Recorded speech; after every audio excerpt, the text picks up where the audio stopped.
감사합니다. 정말 요한이 요셉이 오니까 마음이 막 이만큼 커진 것 같아요. 우리가 디모데를 보고 있어요. 디모데 후서. 이 디모데는요, 사람 이름인데 무슨 이름이냐면 아버지는 아닌데 바울이 아버지야.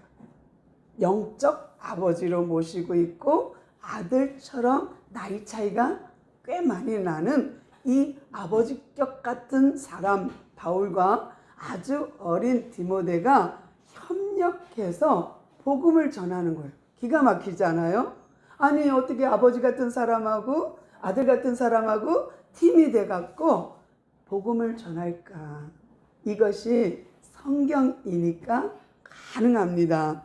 정말 성경 안에서는 우리가 형제요 자매가 가능합니다. 이게 놀라운 사실이죠. 그래서 우리를 보고 뭐라 그래요? 식구라 해요. 우리 교회 식구 그래요. 근데 식구는 같이 밥을 먹는 입 같은 사람이잖아요. 같이 우리는 매일 영적 밥을, 영적인 양식을 먹는 사이예요. 우리는 식구예요. 그런데 이렇게 식구들이 많아져서 정말 감사하고요. 이 디모데와 바울 이야기를 조금 할 건데, 바울은요 정말 어려서 잘 나가는 사람이었어요. 아주 똑똑했어요. 그리고 그는 젊은 날에 관직에 나갈 만큼 똑똑하고 유능했어요. 가말리엘 문화생인데다가 그는 히브리 중에 히브리요, 정통파요, 또 가문도 좋았어요. 베냐민 지파. 베냐민은 초대 왕을 그러니까 배출한, 사울을 배출한 왕을 세운 그런 지파거든요. 그러니까 나는 베냐민 지파요, 히브리인 중에 히브리인이요, 또 가말리엘의 문화생이요, 잘 나갔어요. 거기다가 어려서부터 수재야. 그래서 일찍 관직에 나갔어요. 결혼도 하기 전에 기가 막힌 아주 높은 관직에 올라갔어요. 그런데 자기가 어려서부터 배웠던 그 말씀에 위배되는 한 청년을 알게 됐어요. 예수님. 근데 그 청년이 너무 마음에 안 들어. 아니, 지가 불경건하게, 아니, 이 불미스럽게 어떻게 지가 하나님의 아들이야? 있을 수 없어. 어떻게 하나님 아들이 노숙자같이 맨날 들판에서 먹고 자고 놀면서 그게 무슨 하나님의 아들이야, 메시아야, 인정할 수 없어. 그런데 그 사람이 십자가에 못 박혀 죽었어요. 잘 됐다. 그럴 줄 알았다. 그랬는데 그 예수님이 돌무덤에 장사되고 나서 사람들이 죽고 나서 부활했다는 거예요.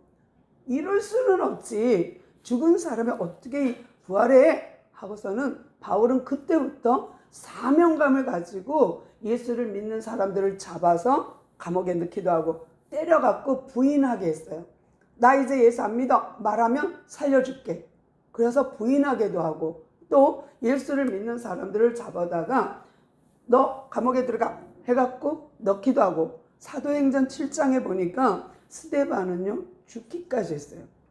그러니까 예수를 전하고 복음을 전하면서 그가 예수는 그리스도입니다, 예수는 메시아가 맞습니다, 이 말에 격분한 사람들이 매야 신성 모독이야, 이거 하나님을 모독한 거야, 그래갖고 돌로 쳐서 그 스데반이 죽게 만드는데 그때 앞장선 사람이 바울이에요. 잘 죽었다. 그거 봐, 까불더니 잘 죽었다. 이스라엘 안에서는요, 현장에서 음행하다가 잡힌 여자는 돌로 쳐 죽일 수 있어요. 또 신성을 모독한 사람도 얼마든지 공개적으로, 몰래가 아니고 그건 살인이고요, 공개적으로 재판에서 죽일 수 있는 그 법이 있었거든요.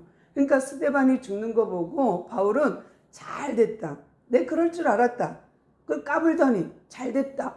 그리고는 그가 안 되겠어, 이대로 뒀다가는 제2 스데반, 제3 스데반이 계속 나올 것 같아, 안 되겠다. 그래갖고 조서를 받아냅니다. 이 젊은 청년이 딱 관직에 있으니까 가서 여기다가 내가 그리스도를 잡아올 수 있는 권한을 내게 주시오. 내가 가면 다 잡아오겠소 하고서는 권한을 받았어요. 그래서 이 권한을 받은 종이 쪽지를 조서를 가지고 어디로 가냐? 다메섹, 아람 나라로 간 거예요. 그러니까 북이스라엘 위에 있는 나라가 아람인데 그 수도가 다메섹이야. 근데 이게 신약에 와서도 타 지역이지 그러니까 이스라엘 땅은 아니에요. 그런데 거기까지 간 거예요. 그 종이를 가지고 잡아들이는 합법화 돼갖고 가서 잡아다가 감옥에 넣으려고. 그러다가 거기서 주님을 만나요. 그리고 그 만난 연도가 32년이에요. 그러니까 32년, 그냥 1932년이 아니라 그냥 32년입니다. 32년에 바울이 부활의 주님을 만나요. 그 다음에 아라비아 3년, 또 다소의 10년, 또 예루살렘에 일 거치다 보니까 그러니까 46년에 14년 후, 아니 13년 후가 되나요? 그렇게 46년에 비시디아 안디옥이라는 데서 안디옥 교회, 수리아 안디옥이라는 곳에서 거기서 안수를 받고 파송을 받습니다. 그러니까 46년도에 그는 선교사 파송 예배를 받고 떠나요. 근데 1차 지역이 아시아 지역이에요. 비시디아, 안디옥, 이고니온, 루스드라, 더베 이쪽을 다니면서 복음을 전했는데 그때 디모데가 가만히 본 거예요. 디모데에게는 아빠가 없었어요. 엄마와 할머니만 있었어요.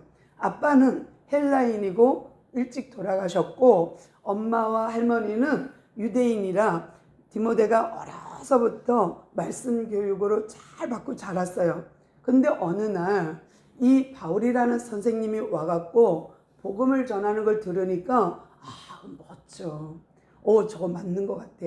그래서 쫄쫄쫄쫄 따라다니면서 듣기 시작했어요. 그런데 어느 날 사람들이 그 병을 고쳐준 바울을 돌로 쳐 죽였어. 왜? 모독이니까. 신성 모독을 했으니까. 설교를 그런 식으로 하니까 유대인들이 이건 뭐야? 또 루스드라 사람들이 야, 이 사람 때문에 우리 장사 안 돼. 점치는 거 못하잖아. 그러니까 점괘를 하는 그 점쟁이 여자아이를 고쳐버렸거든. 그러니까 제정신이 돌아오니까 점수를 할 수가 없는 거예요. 그러니까 그 주인이 이건 아니다. 이 사람이 내쫓아라. 막 이러다가 보니까 사람들이 흥분해갖고 돌로 쳐갖고 바울이 죽게 됐어요. 정말 죽은 줄 알고 갔다가 성 밖에 내던졌어요. 근데 거기서 툭툭 털고 나오는 바울을 디모데가 본 거예요. 그리고 엄마와 할머니한테 허락을 받았겠죠. 그리고서는 바울을 쫓아다닙니다. 그래서 2차, 3차, 4차 전도 여행을 디모데가 아빠처럼 쫓아다니면서 계속 듣고 봤어요. 그런데 기가 막힌 거예요. 가는 데마다 얻어맞아.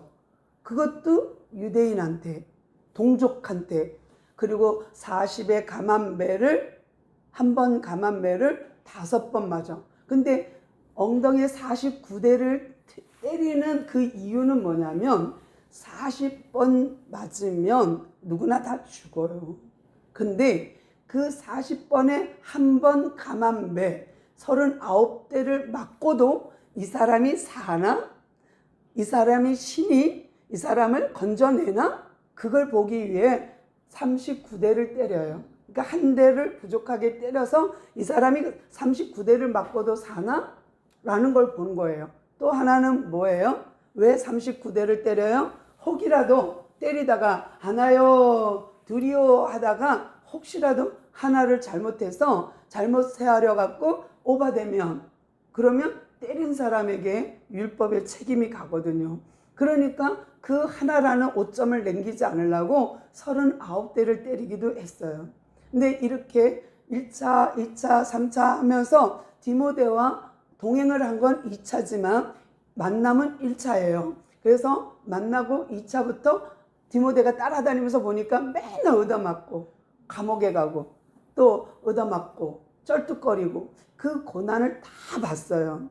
그리고 나서 이제 감옥에 가이사랴 감옥과 로마 감옥을 통과하면서 이제 마지막 부분까지 다 달았어요. 그러니까 절정에 이르고 이제 끝에 왔어요.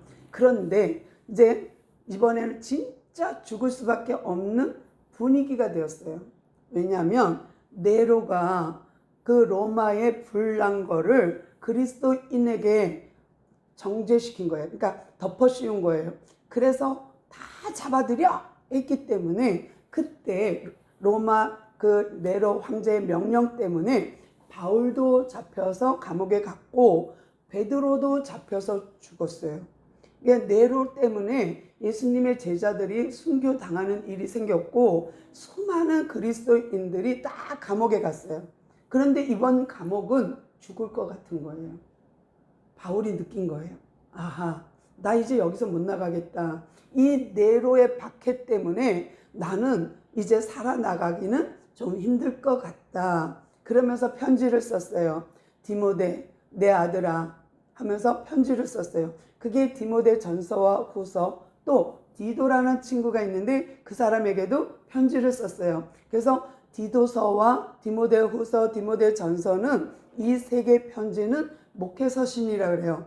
여러분이 목회할 때 필요한 이야기, 필요할 때 꼭 있어야 되는 이야기예요. 그 이야기를 쓴 책이 목회 서신인데 오늘 디모데 후서는 바울이 죽기 직전에 쓴 책이에요. 그러니까 바울로서는 처음이자 마지막 일 느낌인 거예요.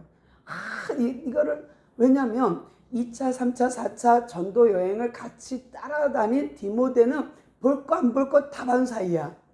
다 알고 있는 사이야.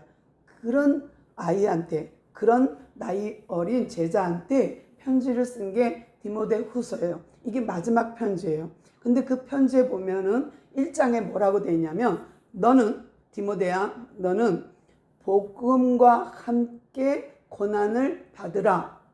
아니, 어떤 부모가 자식을 고난 속에 집어넣고 싶겠어요.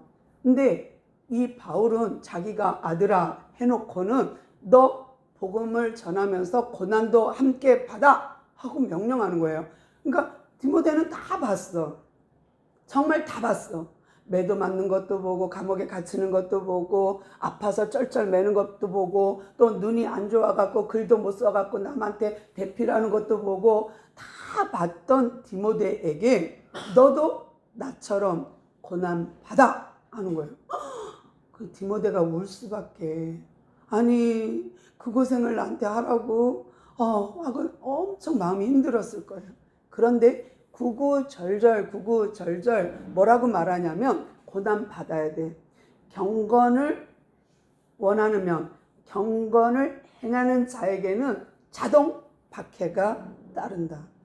고난을 달게 받아라. 고난을 받으며 계속 고난 받으라는 거예요. 그러니까 1장, 2장, 3장을 통과하면서 바울이 계속 디모데한테 고난 받아, 고생해, 매 맞아 이런 거예요. 감옥 가는 거 겁내지 마, 두려워하지 마. 계속 그 얘기를 하고 있는 거예요. 그러니까 디모데는 그 아버지 같은 바울의 편지를 받고 엄청 갈등했을 거예요. 힘들었을 거예요. 아니 이 에베소에서 내가 목회하는 것도 힘든데 나더러 고난 받으라고? 나더러 감옥도 가란 얘기야? 나더러 매도 맞아 보란 얘기야? 굉장히 마음이 아팠어요. 그런데 이 말을 하면서 바울이 뭐라고 말해요?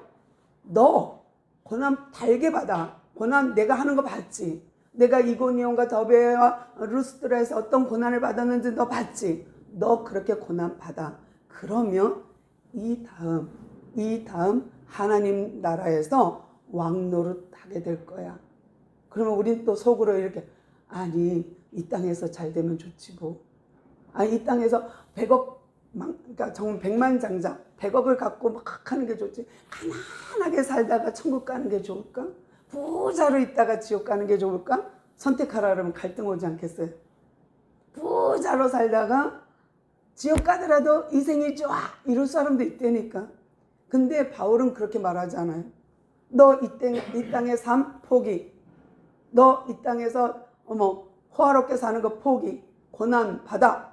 와, 그러면서 그 나라의 왕노릇 할 것을 얘기하면서 이것을 견딜 수 있게끔, 이 고난을 견딜 수 있게끔 해주는 비결을 알려줄게. 이 고난 즐겁게 감당하고 감사하고 감당할 수 있게끔 내가 비결을 알려줄게 하고 말한 것이 3장 뒷부분이에요. 근데 3장 뒷부분에 보니까 뭐라고 말해요? 성경은 하고 말해요. 성경만이 우리를 이 고난에서 견딜 수 있게 해준대요. 그러니까 3장 10절 11절은요. 너가 나 고난받는 거 다 봤지. 루스드라에서 이고니온에서. 그리고 12절부터 뭐라 그러냐면 그리스도 안에 있는 무릇 그리스도 안에 있는 사람 경건하게 살고자 하는 자는 박해를 받을 수밖에 없어. 박해를 받으리라. 악한 사람도 있고 속이는 사람도 있지. 이 땅에는 좋은 사람만 있지 않아요. 나쁜 사람도 있어요. 근데 바울 주변에도요. 디모데 같은 좋은 제자가 있는가 하면 부겔로와 허모게네 같은 놈도 있다니까. 정말 빌레도와 후메네오 같은 자도 있다니까. 그런데 그 속에서 악한 자도 있고 속이는 자도 있지만 너는 이거를 이겨낼 수 있는 비법을 내가 알려줄게. 그 비법이 뭐냐면 성경을 아는 거예요. 그래서 뭐라고 말하냐면 성경을 아는 사람은 이거를 이겨낼 수 있어 라는 거예요. 경건한 사람은 박해를 받을 수밖에 없지. 그런데 이거를 이겨낼 수 있는 것은 이거야 라는 거예요. 그러면서 너가 이 거짓말하고 속이는 악한 사람이 있는 가운데서도 너가 어떻게 자랐는지, 어떻게 유니게로부터, 엄마로부터, 로이스로부터, 어떻게 할머니로부터 너가 신앙교육을 받았는지 내가 잘 알아 하면서 15절 봅니다. 또 어려서부터 성경을 너가 알았나니 성경은 능히 너로 하여금 그리스도 예수 안에 있는 믿음으로 말미암아 구원에 이르는 지혜가 있게 하느니라. 성경만 가능해. 그러니까 성경만 너가 감당할 수 있는 비법을 알려줄 거야 라는 거예요. 그래서 모든 성경은 하나님의 감동으로 된 것으로 교훈 책망하기에 바르게 하며 또 의로 교육하기에 유익합니다. 이것만이 성경만이 가능하십니다. 이는 하나님의 사람으로 온전하게 하는 것이 성경입니다. 모든 선한 일을 행할 수 있는 능력을 주시는 것도 성경입니다. 그러니 성경을 잘 알아서 너가 능력을 갖추고 또 모든 것에 온전할 수 있는 비법, 그거는 성경을 아는 겁니다. 그러니까 성경에 대한 지식, 성경에 대한 어마어마한 지혜, 이것이 우리가 이 땅에서 온전하게 살 수 있는 비법인 거예요. 이것이 이 땅을 이길 수 있는 비결인 거예요. 그러니까 성경을 모르면 이 땅의 속임수에 거짓에 이 땅의 악함에 물들 수밖에 없어요. 그러니까 성경을 모르면 죄를 지어도 죄라 여길 수 없는 상태. 뭐가 묻어도 깜깜하면 안 보이잖아. 근데 빛으로 나오면 보이잖아. 그런 것처럼 우리가 죄를 짓고도 죄라고 느끼지 못하는 것은 우리 안에 성경이 없기 때문이에요. 우리 안에 말씀이 없기 때문이에요. 우리 안에 기준이 없기 때문이에요. 그러니까 이 말씀의 기준, 교훈과 바르게 함과 우리 의로 교육하기에 충분한 이 성경 말씀이 없으면 우리는 속아요. 세상에 속아요. 그래서 귀가 가려져서 안 들려. 봐도 잘 몰라. 뭐가 죄인지 뭐가 죄가 아닌지 몰라. 그렇지만 바울이 원하는 건 뭐예요? 디모데야, 내 사랑 아들아, 절대로 이거 하나 잊지 마. 그 성경이 너를 견딜게 할 거야. 그 성경이 너를 온전케 할 거야. 그러면서 덧붙인 말이 뭐냐면 하나님 앞에서 그리스도 앞에서 살 때나 죽을 때나 우리는 심판받게 될 거야. 이건 무슨 말이냐면 종말이 내가 살아있을 때 주님이 오실지 내가 죽은 후에 주님을 만날지 몰라. 그런데 1절에서 뭐라고 말해요? 하나님 앞에 살아있는 자든 죽은 자든 다 심판할 그리스도 앞에 서게 될 거야. 주님 나타나실 때에 심판주로 오시는 그 예수님 앞에 우리는 서게 될 거야. 재판석에 서게 될 거야. 그러면 예수님의 이름으로 우리는 재판을 받을 거야. 그런데 바르게 의로 교육하기 충분한 성경을 가지고 산 사람과 세상의 지식과 세상의 것으로 갖고 산 사람과 우리는 그 앞에서 심판대 앞에 서게 될 거야.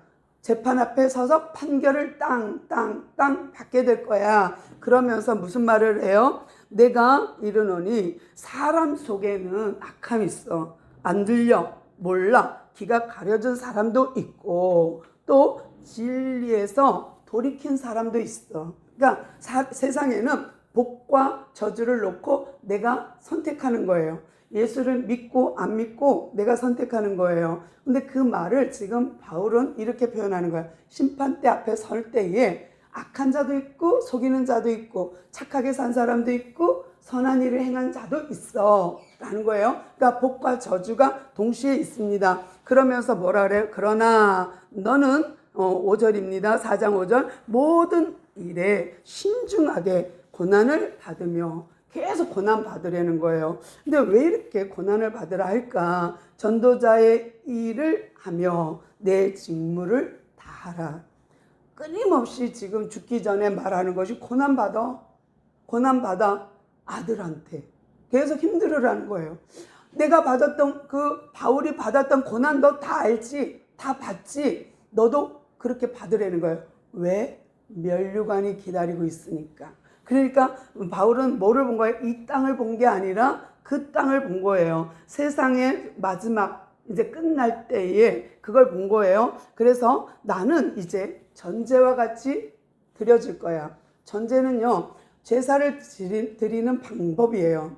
근데 전제 또는 관제라 해서 하나님께 드리는 제사 방법인데 불이 다 꺼질 때쯤 되면은 알코올을 붓는 거예요. 그럼 또 확 타. 또 불이 꺼지면 또 알코올을 붓는 거야. 그럼 확 타. 이게 전제예요. 그러니까 요제나 거제나 화제나 이런 것들은 방법인데 그 중에 전제는 꺼져가는 제단에 꺼져가는 그 번제물 속에 포도주를 붓는 거예요. 자기 인생이 만큼 달려왔어. 바울이 달려왔어. 이제 마지막 총력을 다해서 내가 너한테 편지를 쓰잖아. 이것이 나의 마지막 편지 그쯤일 것 같은 거예요. 왜냐하면 본인도 느꼈어. 내가 전제와 같이 드려진다. 내가 포도주를 부어서 마지막 순간에 불사르고 내가 전한 복음을 불사르고 죽겠다는 거예요. 내가 전한 복음이 그렇게 되기를 내 생명이 바쳐져서 그렇게 복음이 전파된다면 좋겠다는 거예요. 그러니까 바울은 없어져도 바울은 죽어도 남아 계속 일어나는 것은 말씀 운동이라는 거죠. 그러니까 바울이 그걸 보는 거예요. 복음은 못 막아. 절대 못 막아. 그러니 고생 사서 해. 그러니 박해 받아. 고난 받아. 괜찮아. 왜? 곧 우리는 주님을 만날 거니까. 그러면서 6절 봅니다. 전제와 같이 내가 벌써 부어졌다. 시작되었다. 나의 고난은 나의 떠날 시각이 가까이 왔다. 이제 죽을 걸 알고 있어요. 나는 선한 싸움을 싸우고 나의 달려갈 길을 마치고 믿음을 지켰다. 너도 그래. 그러니까 이제 다 달려갈 길 갔어요. 그 다음 8절 이제 후로는 이 시간 후로는 나를 위하여 하나님께서 무엇을 준비해요? 의의 면류관을 준비해 놓고 재판장 땅 재판이 열릴 건데 나는 의의 면류관을 준비해 놓은 하나님을 본다예요. 그러니까 정말 놀라운 믿음이죠. 자기가 의의 면류관을 쓸 것을 바라보면서 그 아들 영적 아들에게 나와 같이 살으라는 거예요. 나를 본받으라는 거예요. 계속 바울은요 나를 본받으래요. 나를 따라 고난을 받으라는 거예요. 그러면서 무엇 때문에? 의의 면류관이 있으니까 왕노릇할 걸 아니까 의의 면류관이 예비되었으므로 주 곧 의로우신 재판장 그 날에 재판이 열리는 그 날에 내게 주실 것이다. 그런데 나만 줬느냐? 아니, 너도 줄 거다. 너 아니, 누구도 주의 나타나심을 믿는 사람, 주의 말씀을 믿는 사람, 그 믿는 사람 모든 자에게도 똑같이 이 자리에 있는 우리 모두가 똑같이 의의 면류관을 받게 될 것입니다. 이것을 바라본 바울이 그거를 부탁하는 거예요. 예배드리기 힘들죠. 구별하여서 시간 내서 예배 시간 맞추는 거 쉽지 않습니다. 자기를 희생하는 거예요. 시간을 빼야 되고 또 그 시간에 아무것도 할 수 없고 자기를 절제해야 되고 이런 모든 과정이 일종의 고난인 거예요. 내 수준의 고난인 거예요. 그 수준을 견디고 나면, 그 고난을 견디고 나면 결국은 하나님이 주시는 것은 뭐예요? 면류관, 의의 면류관. 그래서 그 스테파노스, 그 왕관이 아닌 경기자가 받는 그 월계관, 이 면류관, 그걸 받는 거예요. 우리가 정말로 하나님을 생각하고 하나님께 내 시간과 마음을 구별하면서 우리가 예배자로 왔거든요. 오늘 이 예배가 정말 바울이 우리에게 권면하는 그 예배가 되었으면 좋겠고, 고난 받으세요. 각각에 맞는 고난 이기세요. 그러면 왕노릇 할 날 옵니다. 의의 면류관을 받게 될 것입니다 하고 지금 바울이 권면하듯이, 말씀이 그러하듯이 저도 여러분과 똑같은 예배자로서 저도 여러분과 같은 똑같이 의의 면류관을 기대하며 함께 신앙생활 하기를 소망합니다. 주님 감사합니다. 오늘도 우리에게 이렇게 좋은 시간, 좋은 만남 주셔서 감사합니다. 우리가 주께 올려드리는 예배 주님 받으시고 하늘의 복으로 채워주셨길 원하오되, 이것으로 인하여 우리가 받을 상급을 기억합니다. 또 이것으로 인하여 우리가 받을 은혜를 기억합니다. 주님 함께하여 주시옵소서. 우리가 주 안에서 이 땅에 있지만 주님의 뜻 안에서 오늘도 승리하게 하신 주님을 찬양하오며 예수님의 이름으로 감사하며 기도드리옵나이다. 아멘. 아멘. 오늘 정말 의의 면류관이 예비되어 있다라는 이 바울의 말씀 생각하면서 잠깐 기도하겠습니다.